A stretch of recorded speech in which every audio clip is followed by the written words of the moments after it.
Oi, eu sou o Lucas E eu sou a Camis. e hoje a gente vai falar sobre IA generativa. Beleza? Vamos lá.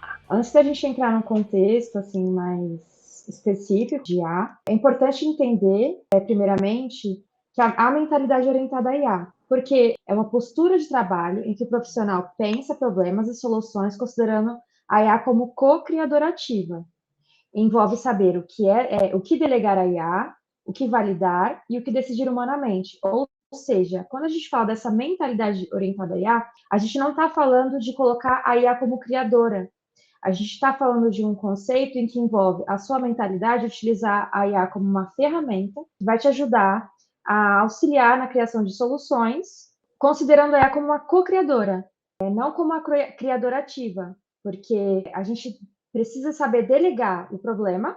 A validação parte da gente, a gente não pode confiar cegamente no que está sendo gerado, então ainda precisa assim da sua mente, da mente humana, para decidir se o que está sendo gerado condiz ou não.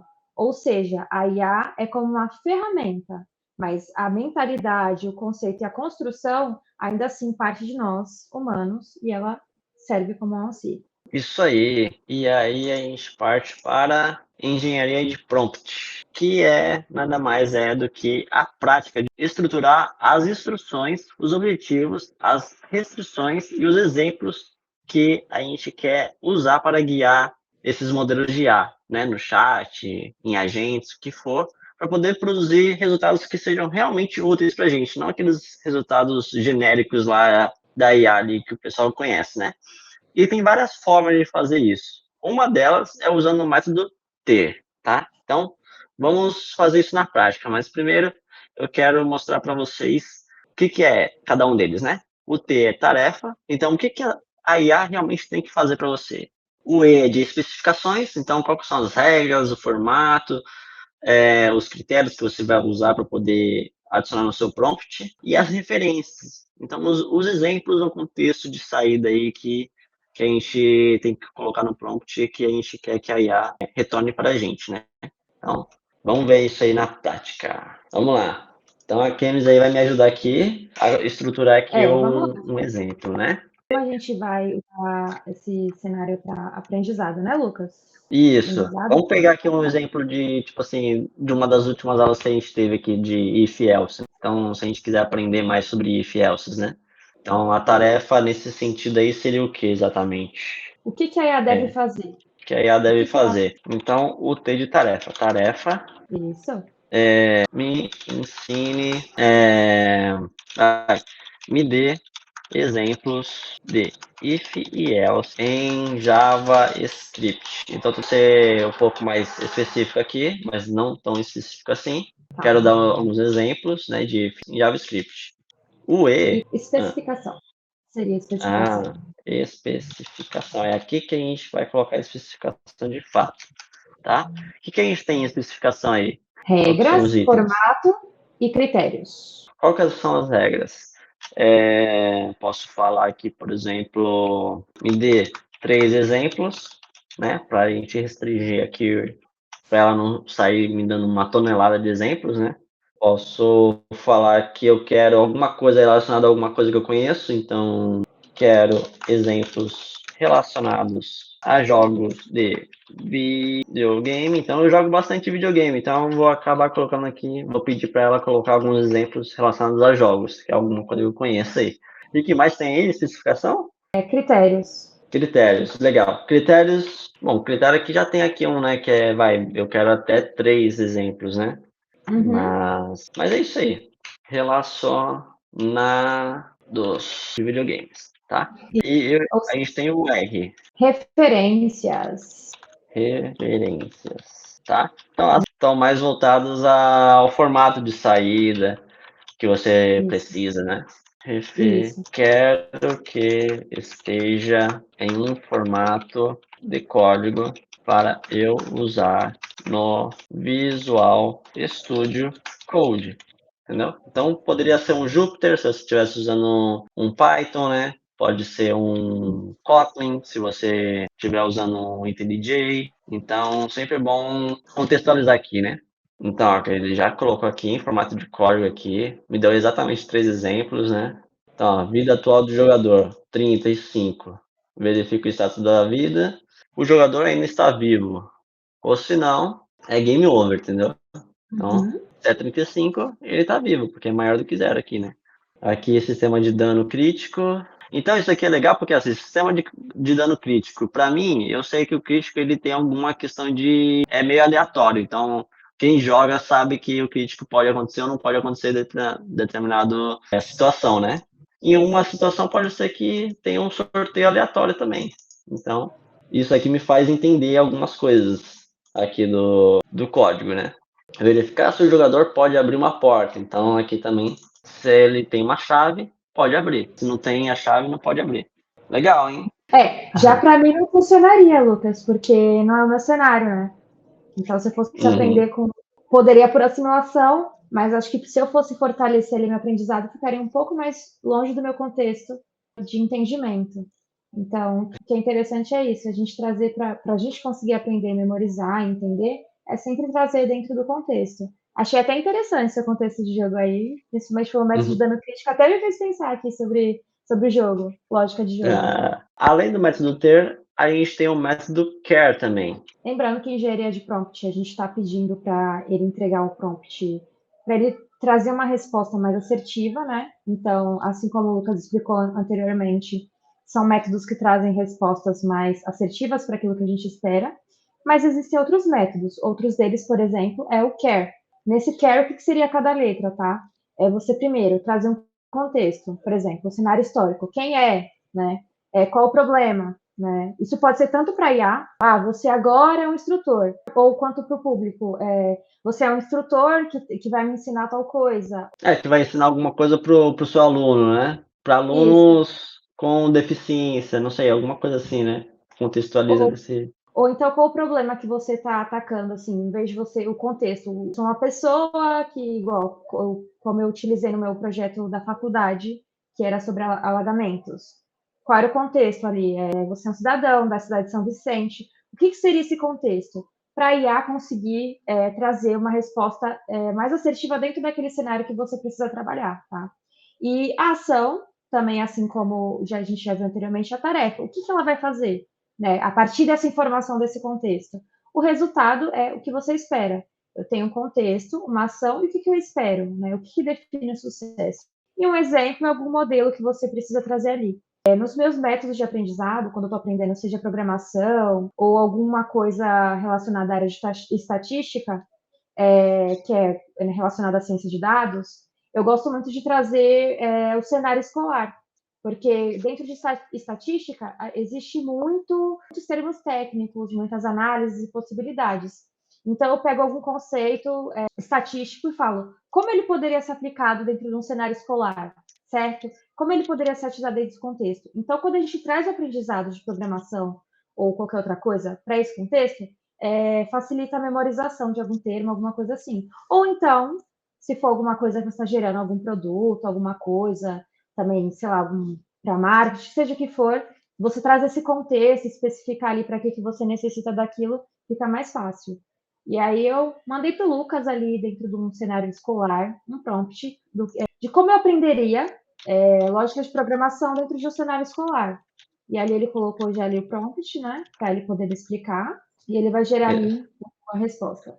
isso aí. Já está no formato aqui: contexto, ação, resultado e exemplo. E seguindo a mesma ideia aqui do if else, né? Vocês podem ver ali que ele traz uma conceitualização, né, do que seria, mostra ali um cenário aplicado numa analogia escolar, né, que para mim seria mais fácil de memorizar, e ali ele traz o código explicando como é que seria isso, né. O legal de você trazer esse contexto dentro do cenário é isso, se você não tem familiaridade com o jogo, com escola, você pode falar de restaurante, pizzaria, o importante é estar dentro de um contexto, né.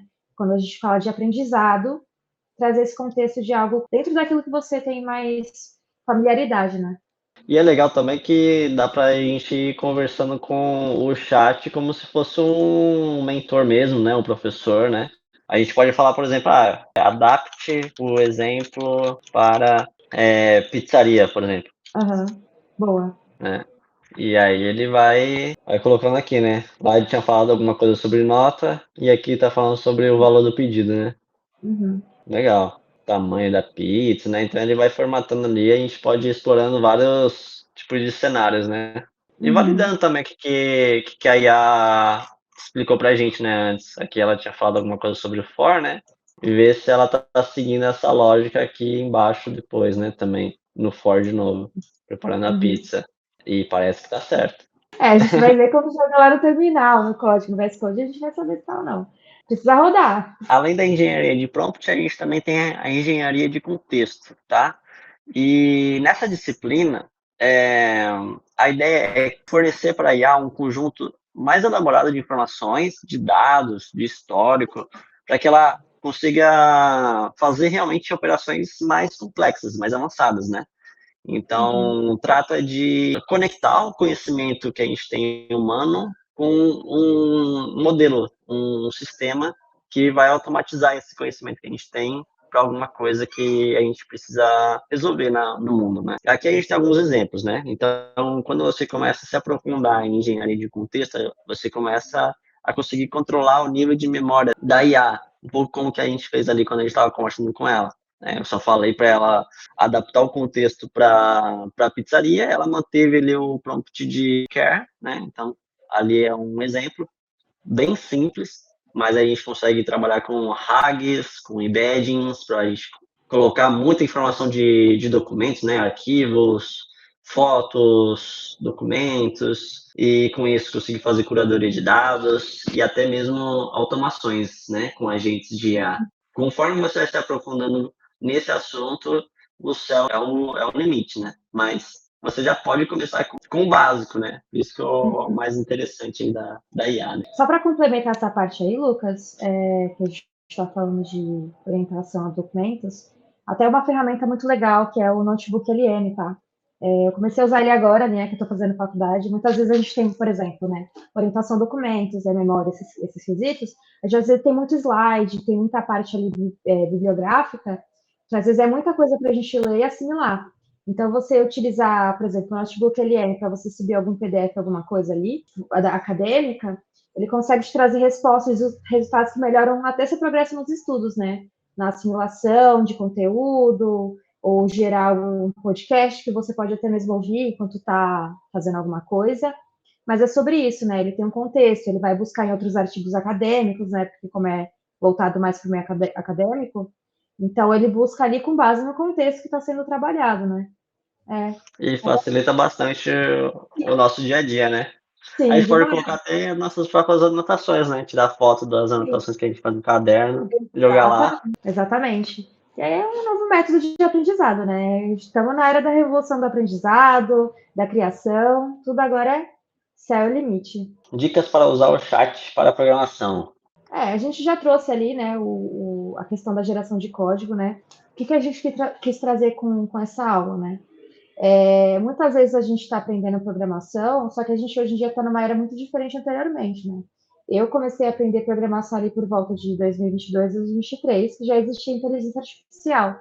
O Lucas começou a aprender bem antes, né, Lucas? Não facilitava, né? Tinha que Na minha procurar em época lá, tinha que procurar em fórum, usava muito Stack Overflow. E é engraçado, porque o pessoal na minha época falava, não, tem que olhar os livros. Eu usava muito o Google. E Uhum. agora eu que falo pro pessoal, usa o Google aí. Mas eu entendo também que é importante usar o chat GPT. Não é sobre substituir, tá? Porque não é utilizar, como a gente falou no começo, é a mentalidade orientada a IA. Não é usar a IA para, por exemplo, gere uma tela de login para mim, gere um código de autenticação, não. Mas para ela potencializar seu entendimento, para que você aprenda isso, né? Então, quando a gente trouxe ali o contexto de escola, que foi onde eu trabalhei a maior parte da minha carreira, para mim, aprender programação, estatística, dados, quando eu trago esse contexto para aprendizado, eu potencializo meu aprendizado. O Lucas, no caso, é que ele aprendeu do modo do método raiz, né? Do método antes da IA. Então, hoje em dia, igual, ele deu exemplo da questão ali dos jogos, né? Que para ele joga, então ele conseguiria assimilar. Então, é importante isso, vocês usarem IA para vocês conseguirem entender for, para vocês conseguirem revisitar os conhecimentos que vocês tiveram, mas não só para gerar. Mas, por exemplo, como é que seria if else no contexto de escola, de jogos, pizzaria? para vocês memorizar mesmo, entendeu? E aí, trocar uma ideia mesmo. Ah, mas eu não entendi esse ponto. Que aí, quando vocês forem ler outros códigos, quando vocês forem ver outros, dar de cara com código que às vezes não foi o que você escreveu, você vai ter mais facilidade, né? Porque você assimilou aquele conhecimento gerado pela IA. Exatamente, exatamente. Então, se vocês conseguirem aproveitar todas essas dicas aí, certamente vocês vão se diferenciar aí no mercado. Bom, e na próxima aula a gente vai falar sobre design pattern. E a partir dessa aula e das próximas, todas as aulas, se for do Origin Juice, se for de outro lugar, para o seu professor, começa a usar aí essas técnicas de AI que a gente apresentou para vocês. Isso vai ajudar muito vocês a memorizar e assimilar os conhecimentos que vocês vierem aqui. Beleza? Beleza. Até a próxima aula. Valeu! Valeu, galera.